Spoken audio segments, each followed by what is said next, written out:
Now, I know there's a lot of people out there who don't have anyone to talk to, and they might have people to talk to at school and whatever, but or at uni or whatever, but they might not trust them. They might feel as if they're going to be judged. Now, I personally know what that feels like because I tend to be the kind of person to bottle things up. But you see, you can't always bottle things up. Now, I'll tell you a little bit about myself. My name's Emma, and I'm in year 10 at a school in New South Wales, Wollongong. And I guess you could say I have a lot of friends because I'm not popular or anything. So no way, I don't want to be popular. But I have a lot of people that I can talk to.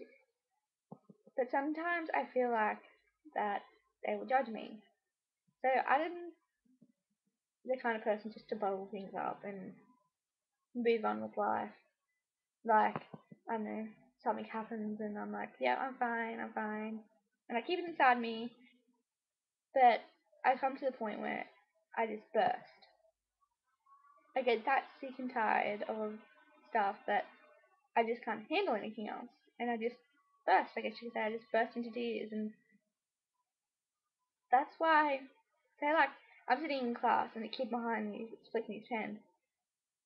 And I turn around and say something and he says something back to me. And that's the kind of thing that can burst me. Like, I can just start bawling my eyes out. And I take a lot of things to heart. Like, you could just call me something joking and I'll take it to heart. Like, I don't take criticism easily. And I don't take no easily either. So, I guess you could say I'm a very emotional person. But,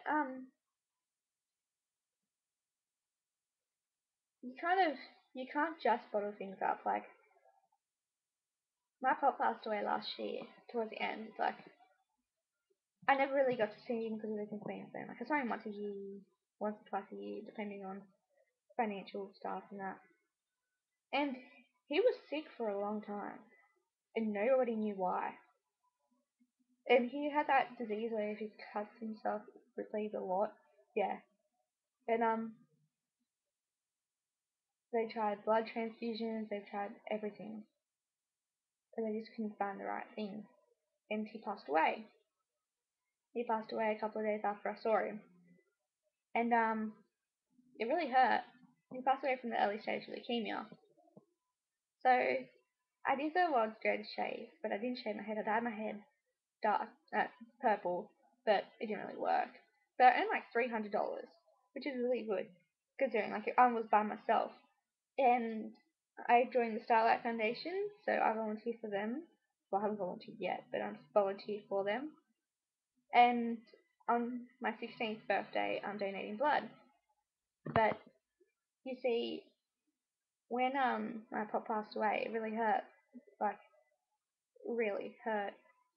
And I couldn't really do anything about it because I couldn't. He was he was gone. I guess I had to accept the fact that he wasn't there anymore. And it's not an easy thing to try to accept because he was a really important man in my life. Like, whenever I saw him, it made me laugh and that. But you kind of have to move on. You can't live your life. This is him. Oh, you can't see it. Well, I was going to show him, but I can't. But then a couple of months later, due to all the stress in my family and that, my uncle committed suicide. Now that was a hard point in my life because that's two family members I lost. Like, and I got really angry at him because my auntie just lost her dad, and then she had to lose her husband, or not her husband, her soulmate.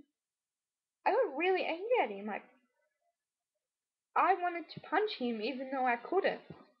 And the worst part was his oldest son was down here in New South Wales, and he never got to say goodbye. And it really hurt. Like, I didn't understand what mind he could have been in to do that. Like, yeah. And we went through it bad, and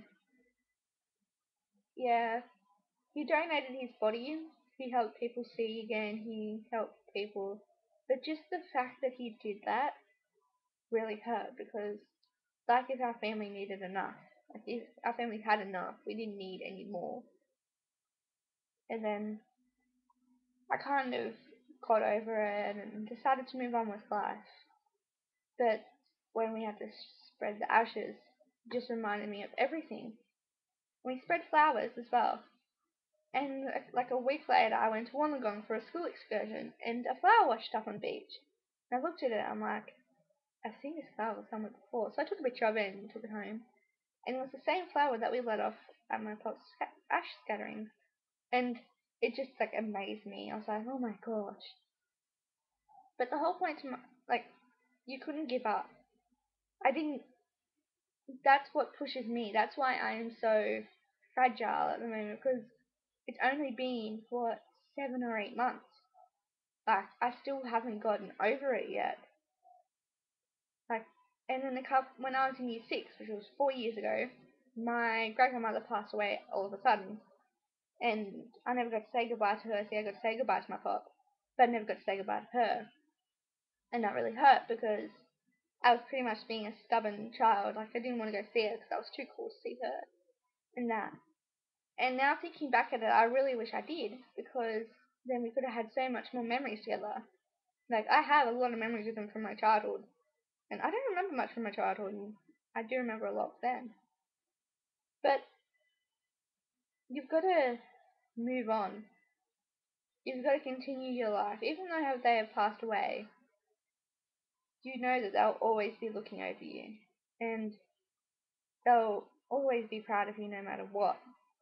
But I guess the point of this video was to tell everyone that if you ever need someone to talk to at all, I am always here. Don't think, oh no, she's gonna judge me or whatever, because I'm not that type of person. You don't even have to reveal who you are. I'll put my Tumblr link below, and you can just ask me an anonymous question, and I will always be here to answer it. So don't ever feel like you're alone, because you're not alone. You have me. You might think you have no one else in the world, but you have me, no matter what. And even though I won't know you or whatever, I won't judge you and I'll try to help you through it. But never give up. Never commit suicide because it's not the answer. You may think you have the worst life in the world and that, but it's only as good as you make it. You only live once. So don't think that you're depressed because your boyfriend broke up with you. You don't know what depression is like. So don't do stupid things like commit suicide when there is a better answer and there are people out there to help you. Because if you really hate your life that much, then change it. Change it so you can like it. Change it so that the people around you will love you for who you are. And find something that means a lot to you and cherish it. Because this is the only life you have. And you have to make it as good as you can because if you don't, then it's just going to be crap. So don't complain that your life is shit because you're the one that can make it better. But I hope you watched all this and I guess you liked it because that's the only reason why I made this video. So never give up because I am always here. Subscribe, get my Tumblr link, ask me anything. So yeah.